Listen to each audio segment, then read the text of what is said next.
we beheld his glory. Throughout the first chapter of John's Gospel, the word to see occurs many different times, or rather many different variants of the word to see. As is often the case, English only has one or two words for a reality for which Greek has four or more, as with the word love. The first time that it appears is in verse 14. And the Word became flesh and dwelt among us, and we beheld his glory, the glory of the Father's only Son. The word used here is epithamatha, whose infinitive form is theomai. The particular nuances of this word indicate gazing upon something intently in contemplative wonder and receptivity. It is the root of our English word theater, as well as the word theory. Of course, when we think of theory in modern terminology, we think of an abstract system of thought constructed in order to explain something. But for the Greeks, and especially for the Greek thinkers and contemplatives of the early Church, this was not so. Rather, for them, theoria was the highest expression of the Christian life and the ultimate human vocation. Theoria was the crowning summit of the contemplative life, in which, meditating upon the words of Scripture, the soul is granted to gaze in and through the literal meaning of the text to behold the spiritual meaning that is contained within it, its significance for human life, and the moral and eschatological meaning it bears, like the succulent seeds hidden in a pomegranate. On the other hand, theoria is the movement to contemplation of God himself beyond his created works, an unmediated contact made possible through faith and love, the contact of the beholding mind with the mystery of the one who is three. This finds its classical formulation in the words of Guilbeau, the Carthusian, who speaks of Lectio Divina as a fourfold process of reading, meditation, prayer, and contemplation.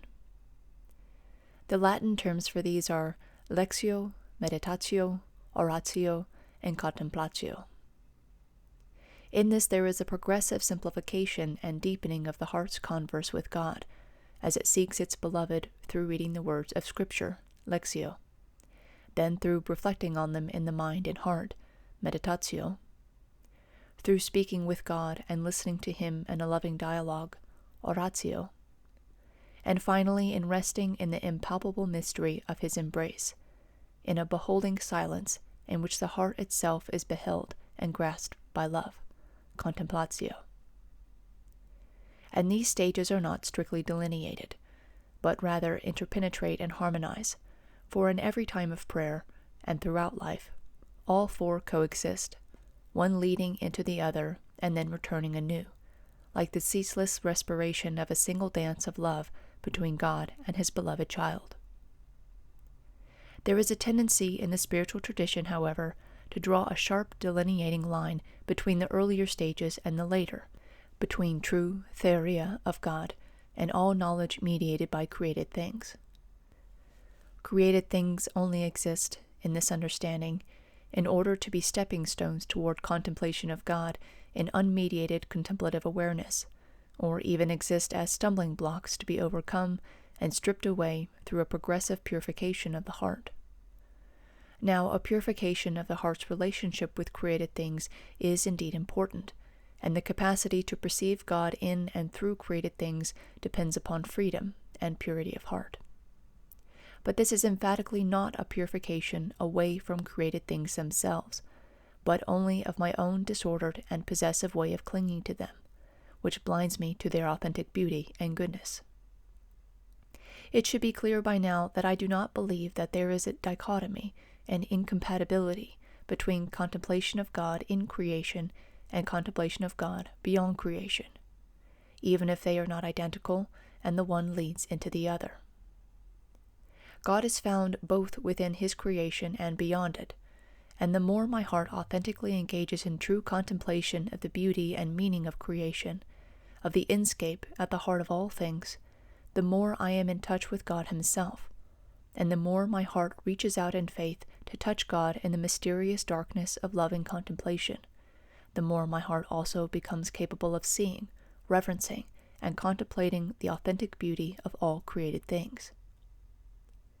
And the gift of theoria is ultimately not something bestowed upon me as the fruit of my own efforts and achievements, but as a pure gift of grace.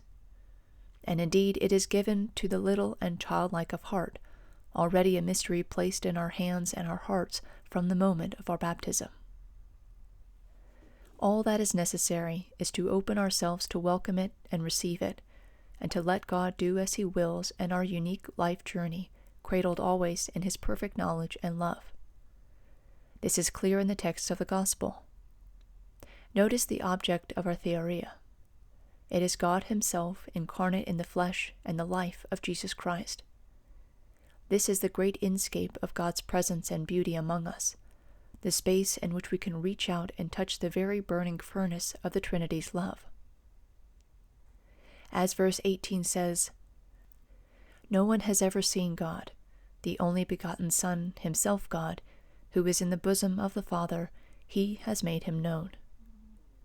Here we find a different form of the verb to see, the infinitive of which is horao. This refers more to the physical act of beholding or perceiving, though also to a beholding of the mind. No one has ever seen God in this way, and yet in coming among us, the eternal Son made flesh makes it possible for us to behold God, to in some way see Him, not directly with our own eyes, as we will only be capable of this in heaven and in the new creation, but to behold Him in and through the mystery of the incarnate Son, who is able to say in all truth, "He who has seen me has seen the Father." Chapter 14, verse 9.